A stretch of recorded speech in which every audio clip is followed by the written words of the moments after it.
Bonsoir à tous et merci de nous retrouver sur les antennes de la télévision du monde pour cette édition de l'information. Édition que nous ouvrons ce soir en fait société avec cet éboulement dans l'arrondissement de Bafoussam 3e.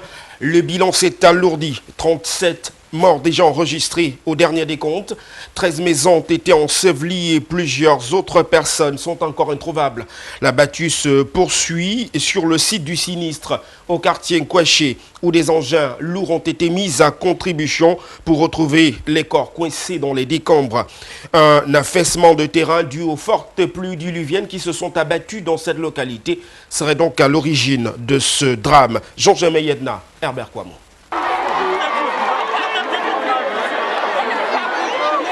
Tel un essaim d'abeilles, des populations de Bafoussam 3e, secouristes de circonstances, aux côtés des éléments de la Croix-Rouge et du Corps national des sapeurs-pompiers, en pleine battue sur le site du sinistre, dans l'espoir de retrouver d'éventuels autres corps sans vie sous ces décombres, bien avant le début de cette soirée cauchemardesque du mardi 29 octobre 2019. L'information officielle faisait état de 37 corps déjà retirés sous des gravats, des dépouilles, parmi lesquels des enfants et des femmes enceintes. Il y a un vendeur de marmites qui est mort avec sa femme, il y a un besquineur qui est mort avec sa femme. Bon, on ne peut pas citer, il y a les femmes grosses, parce qu'il y a l'une de nos petites qui fait la chorale, nous faisons l'église ensemble, qui fait une autre chorale, qui est aussi morte, elle était aussi enceinte. Et cette qu'on vient d'enlever était aussi enceinte. Vous voyez que la situation est grave, parce que je suis en train de perdre près de 14 personnes. Une cousine qui a 6 personnes et une autre personne qui a 8. Donc, je suis déçu. On a trouvé quand même 3 corps. Je peux dire vraiment, je ne sais pas quoi dire. On a sorti trop de corps, c'est trop. C'est trop. Il faut que l'État nous aide vraiment à aider ceux qui sont sauvés et aider aussi les gens qui ont perdu leur famille, vraiment. C'est aux environs de 22 heures, ce lundi 28 octobre 2019, que les populations du quartier Nkwaché, dans l'arrondissement de Bafoussam 3e, ont été surpris dans leur sommeil par ce glissement de terrain. À partir de 22 heures, quand tout le monde était couché, j'ai compris le bruit une seule fois, boum! Je suis sorti. Il y avait la poussière qui avait envoyé la place, je suis encore entré à la maison. Quand la poussière a baissé, je suis sorti torcher avant de voir que c'est la terre qui se défile. J'ai torché chez les voisins, aucune maison n'existait pas. Ça m'a touché, mais il n'y avait personne dans l'eau qui savait. À partir de là que j'ai crié, les autres gens sont venus. On a commencé à la nuit, on a déterré 6 personnes. Le matin, on a continué la fouille jusqu'à maintenant.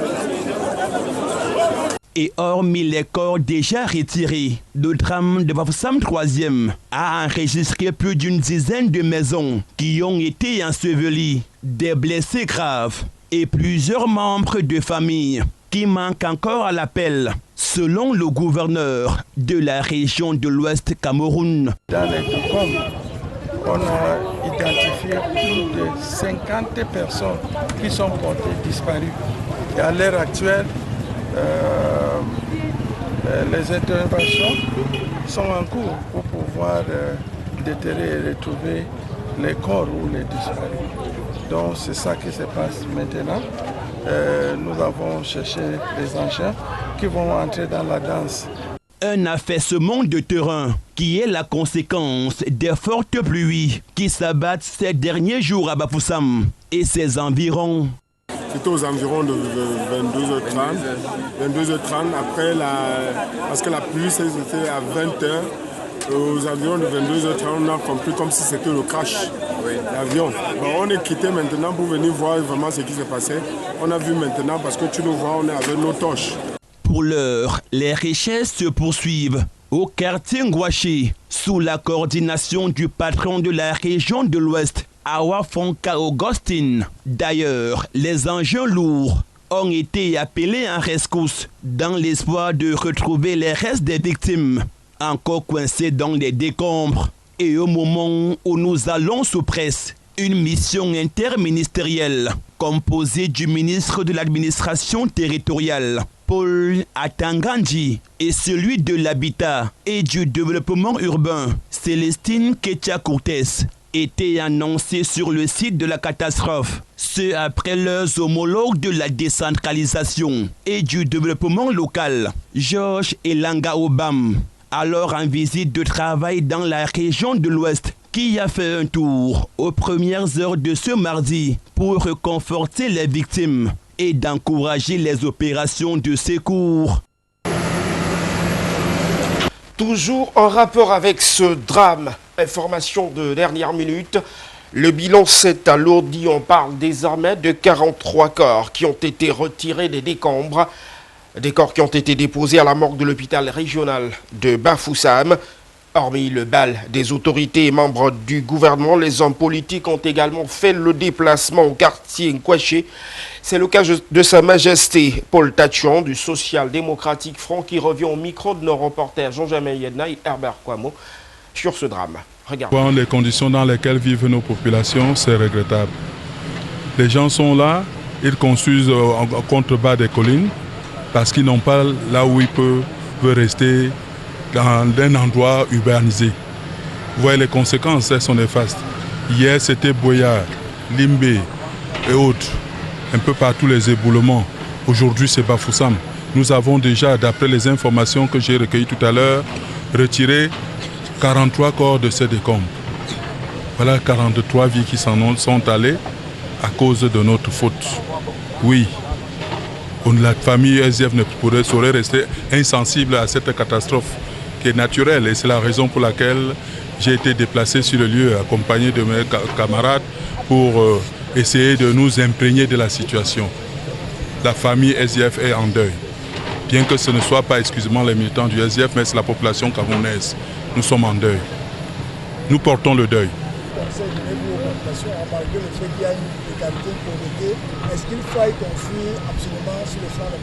Je dis, vraiment c'est regrettable que les gens viennent vivre en contrebas des collines. Nous devons exhorter les gens à déguerpir ce lieu. Déjà que dans le domaine foncier, on essaye de tout faire pour que les endroits accidentogènes comme ceux-ci soient évités lors des constructions, pour les habitations. Ces constructions se font au vu et au su des autorités. Alors, qu'est-ce qui va vraiment faire? C'est la gouvernance. C'est la mauvaise gouvernance. C'est-à-dire que vous voyez, rien n'est fait pour que les gens soient à l'aise, rien n'est fait pour que les gens puissent s'acquérir des terrains là où il le faut. Et à défaut de moyens, avec la population ambiante, les gens sont obligés de se loger quelque part et c'est la raison pour laquelle ils sont prêts à vivre n'importe où. Toujours en rapport avec ce drame, une réunion de crise est annoncée pour ce mercredi 30 octobre 2019 entre les membres du gouvernement, les autorités administratives de la région de l'ouest du Cameroun, les forces vives et les familles des victimes. Bien avant, le ministre de l'administration territoriale Paul Atangandji et le ministre du développement urbain et de l'habitat Célestine Ketia-Cortez ont effectué une visite à la morgue de l'hôpital régional de Bafoussam et dans les salles d'hospitalisation où les victimes sont internées. Nous y reviendrons dans nos prochaines éditions spécialisées. Parlons à présent de Mounouna Fotso, le ministre en charge de la jeunesse et de l'éducation civique, qui a bouclé une visite de 48 heures à Douala. Ce mardi, le ministre a pris part aux travaux relatifs au projet de confession du document Connect Youth. C'était en présence du gouverneur de la région du littoral. Les précisions de Zobel Apollinaire Bon. Mardi par le ministre de la Jeunesse marque une étape importante dans la mise sur pied du projet Youth Connect. Cet atelier vise à valider, n'est-ce pas, le document, programme qui a été élaboré et qui est le fruit des consultations nationales qui ont eu lieu auprès des opérateurs économiques, la société civile, les jeunes eux-mêmes, les administrations publiques. Il est important que toutes ces parties prenantes se reconnaissent dans le document final, afin que la mise en œuvre soit efficace. Pendant 3 jours, Les différents acteurs impliqués dans la mise en œuvre de ce projet vont visiter tous ses contours, ceci afin de ressortir une esquisse de propositions qui répondent aux besoins des jeunes. Nous n'allons pas aller chercher des talents ailleurs, nous allons valoriser nos talents ici pour servir de modèle à d'autres jeunes. C'est ce que nous allons faire aussi bien dans le domaine sportif, culturel qu'économique. Donc nous allons faire en sorte que les icônes de ce secteur-là soient valorisées et servent d'exemple à leurs cadets. C'est ça aussi le Youth Connect. Connecter tous les acteurs, connecter les jeunes aux opportunités, mais également connecter des jeunes à leur modèle pour une meilleure promotion, pour une meilleure éclosion de leurs talents. L'atelier relatif à la validation du document projet de l'initiative Youth Connect intervient après la rencontre que le ministre Mounouna Futsu avec les acteurs du secteur privé, partenaires privilégiés et majeurs du dit projet. Dès qu'il y ait des mentors qui acceptent donc cocher des jeunes qui veulent s'engager dans leur secteur. Évidemment, les activités d'interconnexion dont je parlais, il faut que les opérateurs économiques acceptent d'être visibles auprès de la jeunesse. Il ne reste plus donc qu'à attendre de voir sur le terrain les fruits de cette action gouvernementale sur la jeunesse de la région du littoral, dont la plupart est en quête d'opportunités. Intéressons-nous à présent et de manière plus spécifique au projet d'initiative Connect Youth, dont les travaux de validation du dit document viennent de s'achever à Douala sous la présidence du ministre en charge de la jeunesse et de l'éducation civique Mounouna Futsu. De quoi s'agit-il concrètement et qu'est-ce que ce document apporte en termes de plus-value pour les jeunes en quête d'emploi au Cameroun? Tentative de réponse dans cet élément de Zobel Apolline Mbon et de Patrice Foucault. Bien que faisant encore ses premiers pas, le projet Youth Connect a déjà des résultats probants sur le terrain. Le Youth Connect nous a permis de grandir en réseau. Parce que vous savez que l'homme n'est rien sans le réseau. C'est le réseau qui fait tout entrepreneur à succès. C'est le réseau qui distingue. Alors, on a grandi en réseau parce que c'est plus de 91 pays qui ont été rassemblés.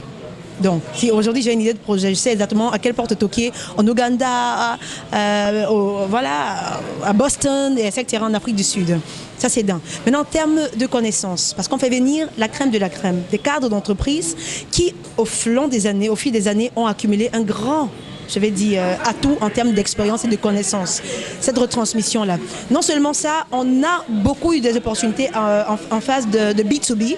On venait poser nos projets, présenter nos projets aux différents acteurs, stakeholders, parties prenantes, voilà, qui nous disaient comment ils peuvent nous accompagner. Ça, c'est en plus, parce qu'en général, on ne sait pas où trouver les opportunités et encore moins comment entrer en contact avec eux.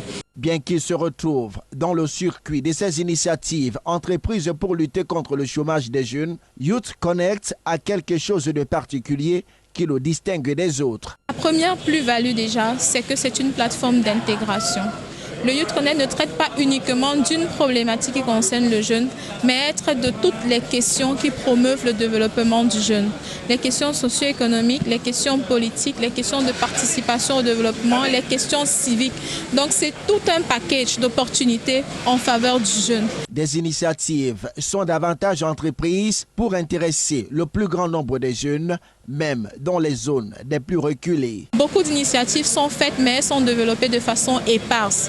L'idée dans le Youth Connect, c'est de pouvoir mettre tous ces acteurs ensemble pour un meilleur impact. Il ne s'agit plus de faire des initiatives différentes, des petites initiatives de part et d'autre, mais il s'agit de se mettre ensemble et d'offrir le package à chaque jeune. Donc c'est une plateforme nationale. Les jeunes de toutes les 10 régions du Cameroun et plus précisément encore les jeunes qui vivent dans des zones reculées qui généralement sont en marge des opportunités existantes. Et l'autre outil que... Aux jeunes chercheurs d'emploi et d'opportunités de montrer leur intérêt à ce projet qui est une réponse du gouvernement au problème d'employabilité. À Yaoundé, la capitale politique camerounaise, la 4e édition des Journées de l'économie sociale s'est ouverte en présence du docteur Achille Bassiliquin III, ministre en charge des petites et moyennes entreprises, de l'économie sociale et de l'artisanat. Cette 4e édition des Journées de l'économie sociale était placée sous la thématique Économie sociale au cœur du développement inclusif au Cameroun. Les précisions d'Elvis Ngoué et de Frédéric Moutomé. Ils sont plus de 300 participants réunis au Palais des Congrès de Yaoundé pour cette 4e édition des Journées nationales de l'économie sociale. Une manifestation qui intervient à la suite du Forum international sur ce secteur d'activité avec pour objectif de promouvoir l'organisation de l'économie sociale encore mal connue du commun des Camerounais. Nous allons à la lumière de la loi que le chef de l'État a promulguée le 25 avril dernier dans le cadre du développement de l'économie sociale. Nous allons donc, pendant ces 3 jours de travaux, labourer, développer en fait des canaux d'irrigation de l'économie sociale de notre pays avec tous les acteurs ainsi mobilisés pour s'assurer que finalement tout le tissu social, tous les acteurs, tous les entrepreneurs de l'économie sociale, comme un seul homme, agissent dans le sens de la réalisation du projet de société du chef de l'État, son Excellence Paul Biya. La concertation de Yaoundé vise davantage à démontrer que l'économie sociale est non seulement la clé de voûte de la lutte contre la pauvreté, mais davantage un levier puissant pour le développement à prendre en compte. C'est dans les territoires que le développement va se faire. C'est dans les territoires qu'il y a la richesse. La problématique majeure est donc de savoir comment on peut organiser cette recherche pour qu'elle soit accessible à tout le monde. Comment structurer cette démarche? Les populations savent faire des choses. Les populations ont des cultures.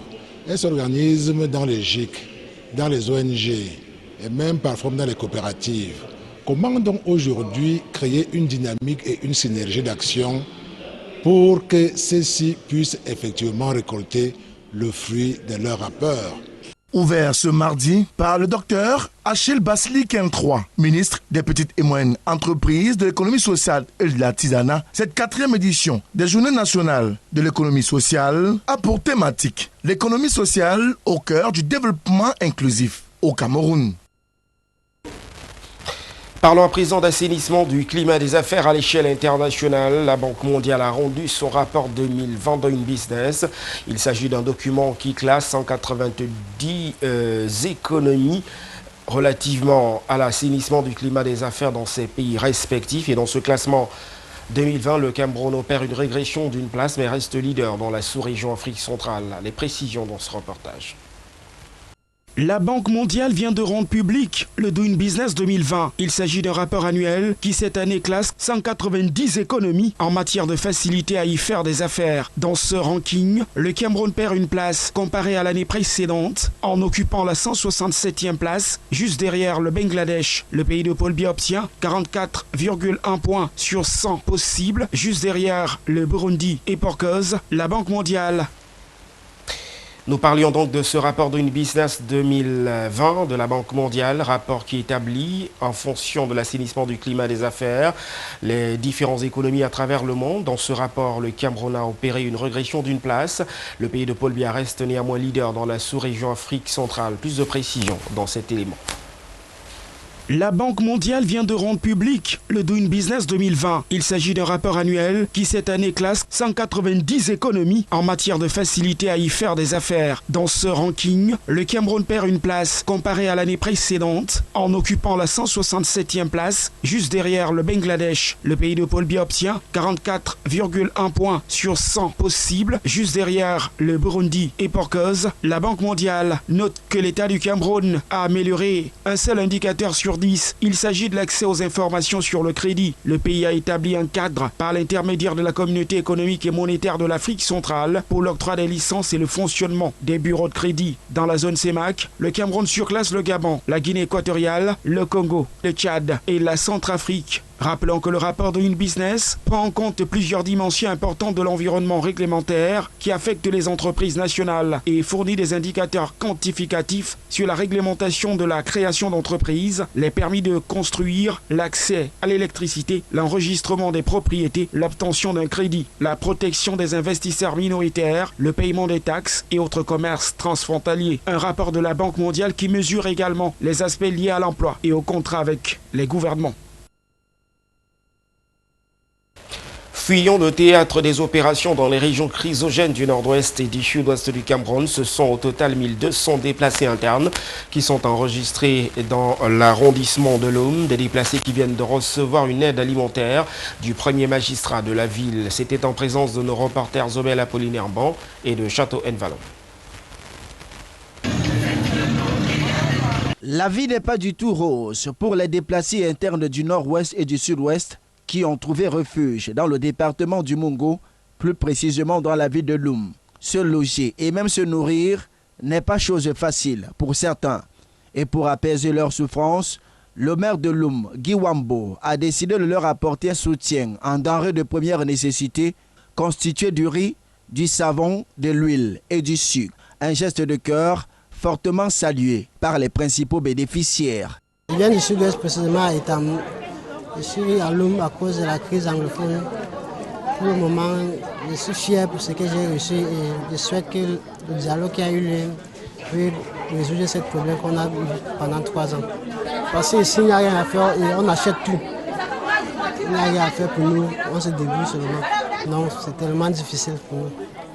Près de 1200 familles ont retrouvé du sourire grâce à ces gestes de l'autorité communale. Tous nous sommes conscients de la difficulté que les déplacés de la crise anglophone subissent au quotidien. Donc ce que nous faisons aujourd'hui, c'est un acte symbolique pour démontrer à ces différents déplacés que nous sommes de tout cœur avec eux. Et surtout les rassurer que partout où ils se trouvent dans leur pays, ils se trouvent dans leur village. Donc nous sommes venus aujourd'hui pour essayer, autant que faire se peut, faciliter, ne serait-ce que pour une journée, cette difficulté que ces déplacés vivent au quotidien. Tout le monde est conscient des difficultés des déplacés. Tout le monde, le gouvernement, les pouvoirs publics et les communes voisines aux localités où il y a des atrocités, il y a des crimes divers.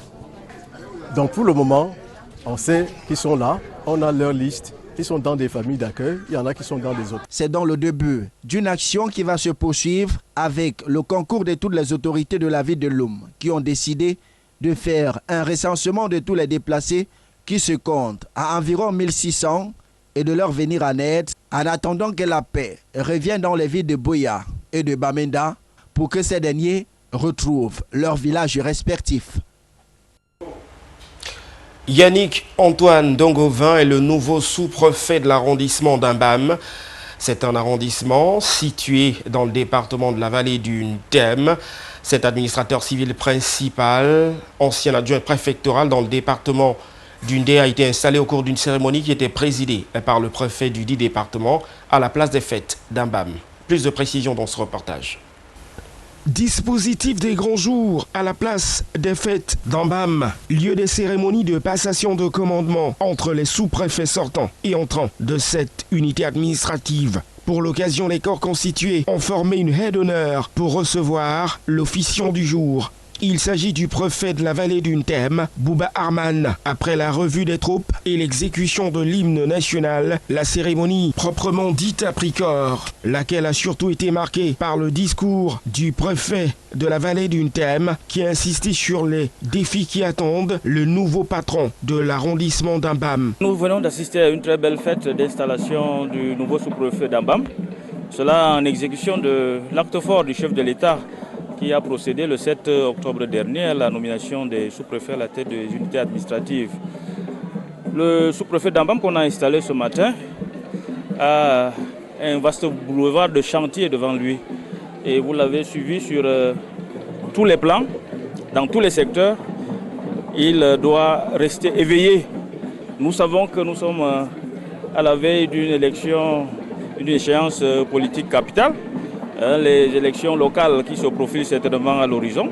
Il doit rester en éveil pour que cette échéance puisse se dérouler dans de très bonnes conditions. Et nous lui avons demandé, dans ces conditions-là, d'apporter tout son encadrement et son accompagnement à l'organe qui a la charge de l'organisation de ces élections-là, notamment Elecam. Yannick Vendongo Antoine arrive à la tête d'une unité administrative qui fait face à plusieurs problèmes. Il s'agit du 60e sous-préfet de cet arrondissement. Je me sens un homme nouveau, un homme qui a sur ses épaules tout un poids. Le poids de la responsabilité de l'arrondissement d'Ambam. J'ai reçu de monsieur le préfet des recommandations fortes qu'il ne me permette pas de dormir sur mes lauriers. Donc il est nécessaire de passer immédiatement à l'action. Je pense que la population d'Ambam trouvera en nous la confiance qui nous a été accordée par le chef de l'État.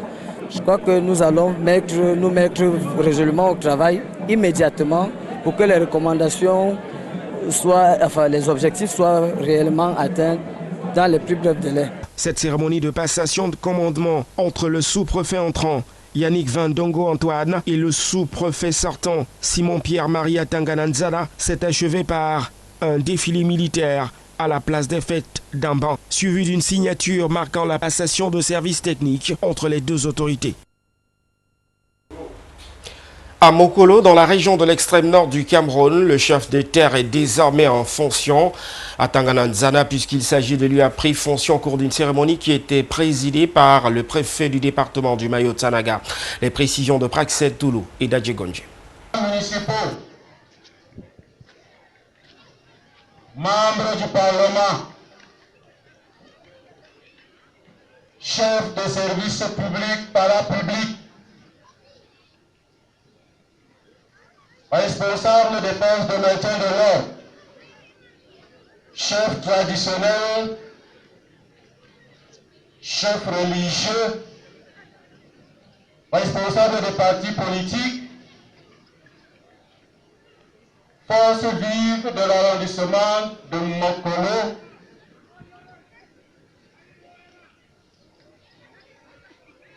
de par le président de la République, et conformément au décret dont lecture vient de vous être donnée, voici votre sous-préfet. C'est officiel. Atanganazoa Évariste est le nouveau sous-préfet de l'arrondissement de Mokolo, département du Mayo-Tsanaga, région de l'extrême nord Cameroun. Le bâton de commandement de cette unité administrative lui a été remis par le préfet du Mayo-Tsanaga, Dioboïna Jean-Daniel, en présence des autorités politiques, traditionnelles, religieuses, des forces vives de Mokolo, ainsi que familles, amis réunis pour la circonstance. Au cours de son allocution de passation de commandement, le patron du Mayo-Tsanaga a dressé un chapelet de missions qui sont assignées au nouveau chef de terre de Mokolo, à savoir la lutte contre la nébuleuse Boko Haram, la collaboration avec les populations de Tourou, la lutte contre le vol de bétail et aussi contre le désordre urbain. L'insécurité qui a freiné le développement socio-économique de Tourou. Sinon, Tourou est en voie de développement. Actuellement, la frontière étant fermée et que les populations ne peuvent pas accéder à des milieux cultivables dans leurs champs comme auparavant. Et ils ne peuvent pas paître leurs troupeaux comme auparavant. Vous voyez que ça a freiné le développement socio-économique de Tourou. Atanganazoa Évariste prend les rênes d'environ 315 000 âmes dans un arrondissement qui a pour superficie 1652 km² avec 7 lamibés et 2 chefs de premier degré. Précédemment sous-préfet de Bertois II à l'Est Cameroun, il remplace à ce poste Abouma Christian Joseph qui a passé 4 ans, 2 mois et 13 jours à la tête de l'arrondissement de Mokolo, muté. Hors de nos frontières à présent, l'un des groupes armés signataires de l'accord de paix en 2015 au Mali prône la fusion en large mouvement politique des différents groupes qui représentent le nord du Mali, alors que cet accord tarde à produire des effets dans un pays toujours en guerre contre le djihadisme. Les précisions de nos confrères d'Africa 24. Le Haut Conseil pour l'unité de l'Azawad veut se muer en parti politique. Le groupe armé malien a décidé d'explorer cette option pour pouvoir donner un coup d'accélérateur à la mise en œuvre de l'accord de paix de 2015. En effet, depuis la signature de cet accord, son application a du mal à se réaliser dans le pays. Face à la réalité du terrain et pour répondre aux aspirations légitimes de nos populations, nous devons réfléchir à une plateforme politique. La transformation en parti politique du Haut Conseil vise à accélérer la mise en œuvre de l'accord pour une meilleure cohésion sociale et harmoniser notre lutte au bénéfice des populations. Kidal fait partie des vastes zones du Mali qui échappent encore à l'autorité de l'État.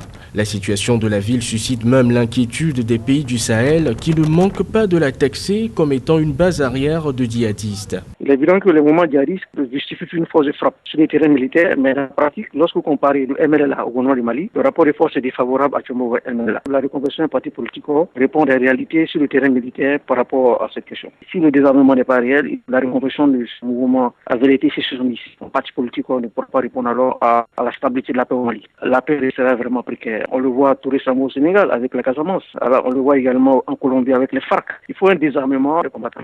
Les groupes armés indépendantistes ont pour la plupart signé l'accord de paix en renonçant à leur velléité séparatiste contre plus d'inclusion dans la société malienne. Mais la mise en place de ces mesures reste très lente. La dernière réunion de suivi de l'application de l'accord, qui devait se tenir à Kidal en septembre, a été annulée par l'État malien. Et c'est avec cette actualité au Mali que l'on met un terme à cette édition de l'information. Merci de nous avoir accordé votre attention. Restez sur nos programmes qui se poursuivent. Au revoir.